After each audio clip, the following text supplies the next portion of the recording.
Here I have BLACKVIEW BL6000 Pro, and today I'm going to show you how to enter factory mode on this device. So firstly you have to turn off your BLACKVIEW, and after it turns off completely you have to hold down combination of keys, power key plus volume down at the same time for a couple of seconds, just like this.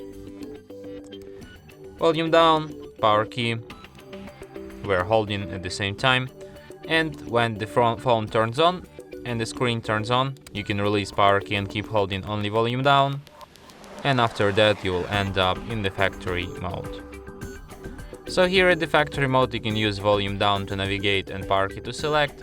And you have such options as auto test, manual test, item test, test report, debug test, clear eMMC, version and reboot.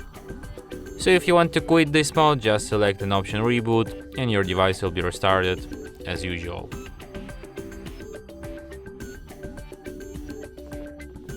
And that's it. Thanks for watching.